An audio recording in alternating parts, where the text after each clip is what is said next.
ગુજરાતના ચાર એવા મહાનુભાવોના વિગત કાઢી કે જે ગુજરાતમાં જન્મેલા છે, પરંતુ આજે એમનું દુનિયાભરની અંદર નામ છે. નમસ્કાર દર્શક મિત્રો, 8 માર્ચે આંતરરાષ્ટ્રીય મહિલા દિવસ તરીકે દેશભરમાં ઉજવણી થાય છે.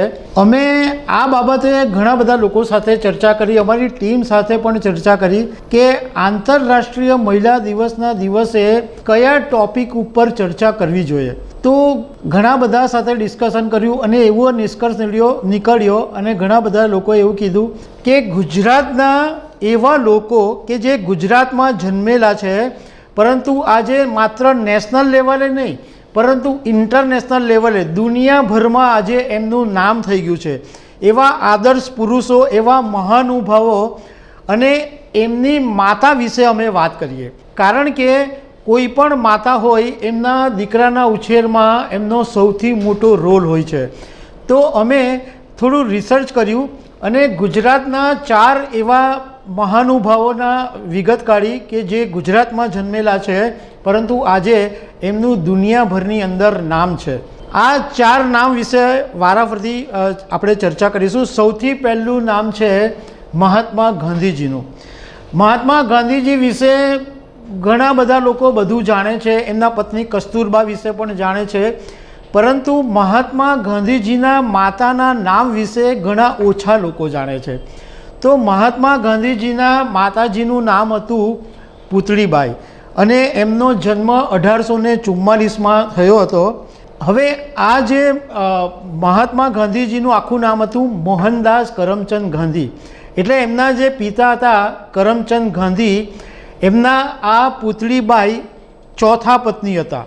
એમના જે પહેલાં 2 પત્ની હતા એ પ્રસૂતા વખતે મોતને ભેટ્યા હતા અને ત્રીજા જે પત્ની હતા એ નિસંતાન જ એમનું નિધન થઈ ગયું હતું. એટલે ચોથા પત્ની જે હતા પુતળીબાઈ, એમને 4 સંતાનો હતા અને એ 4 સંતાનોની અંદર મોહનદાસ ગાંધી એટલે કે મહાત્મા ગાંધી સૌથી નાના પુત્ર હતા. અને પુતળીબાઈ એમને મોહનિયા તરીકે બોલાવતા હતા. પણ ઘણા લોકો એમ કહે છે કે મોહનિયાની સાથે સાથે એ એવી રીતના ઉચ્ચાર કરતા હતા કે એમ લાગે કે એ મોનિયા કરીને બોલાવતા હતા.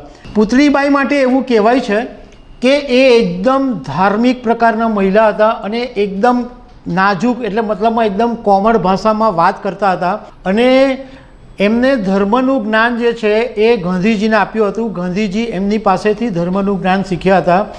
એવું પણ કહેવાય છે કે દરરોજ એવરી ડે 50 માણસોની રસોઈ આમના ઘરે બનતી હતી અને પુતળીબાઈ આ જે ગામના લોકો મહેમાનો આવે એ દરરોજ જ 50 માણસોની રસોઈ હસતા મોઢે બનાવતા હતા. હવે વાત કરીએ સરદાર વલ્લભભાઈ પટેલ.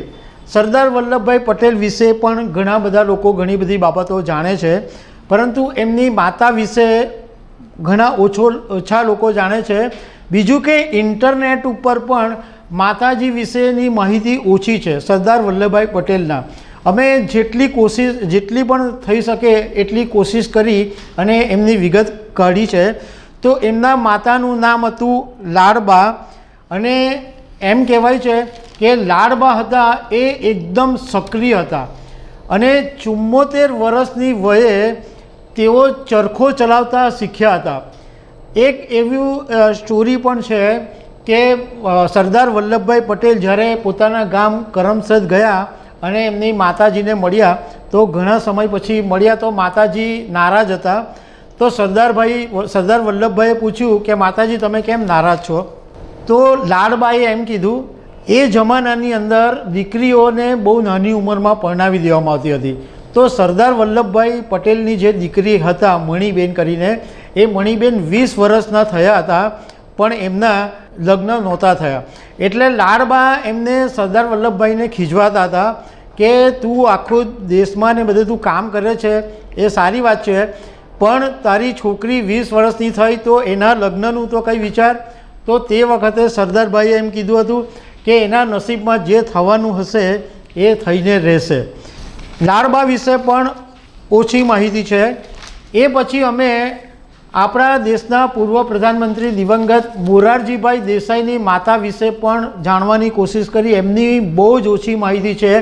એમના માટે અમે વલસાડ ઘણા બધા એવા લોકોને ફોન કર્યા કે જે મોરારજી દેસાઈની સાથે સંકળાયેલા હતા. અમે સુરતમાં પણ ઘણા એવા બધા દેસાઈઓ સાથે વાત કરી કે કોઈક એવું જાણતું હોય, પણ મોરારજી દેસાઈની માતા વિશે સાવ ઓછી માહિતી છે.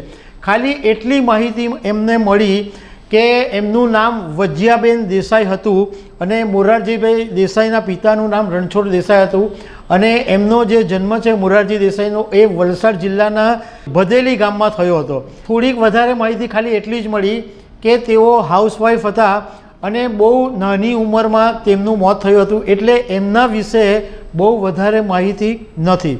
હવે ચોથા એ વ્યક્તિની વાત કરીએ કે જેમના વિશે તો ઘણા બધા લોકો જાણે જ છે. આપણા ગુજરાતમાં જન્મેલા અને ગુજરાતના મુખ્યમંત્રી રહી ચૂકેલા અને અત્યારે દેશના પ્રધાનમંત્રી નરેન્દ્રભાઈ મોદી. નરેન્દ્રભાઈ મોદી આજે માત્ર દેશમાં નહીં પરંતુ વિશ્વ લેવલે આજે એમનું નામ છે અને એમના માતા હીરાબા વિશે ઘણા બધા લોકો જાણે છે. દેશના પ્રધાનમંત્રી હોવા છતાં હીરાબાઈ એટલી સાદી જિંદગી જીવતા હતા કે અમદાવાદમાં એમનું એક ઘર હતું અને એ ઘરમાં એક નાનકડા ઘરની અંદર હીરાબા રહેતા હતા અને કોઈ દિવસ એવું સાંભળ્યું નથી કે એમણે પ્રધાનમંત્રી પોતાનો દીકરો આજે દેશનો વડાપ્રધાન હોય તો એમણે કોઈ લાભ લેવાની કોશિશ કરી હોય કે વોટ માર્યો હોય કે કંઈ ફરવાની વાત કરી હોય, કંઈ વાત નહીં. અને હીરાબાઈ પાસેથી પ્રધાનમંત્રી નરેન્દ્ર મોદી આ જ વાત શીખ્યા હતા કે મહેનત કરવાની અને એકદમ સાદગીથી રહેવાનું.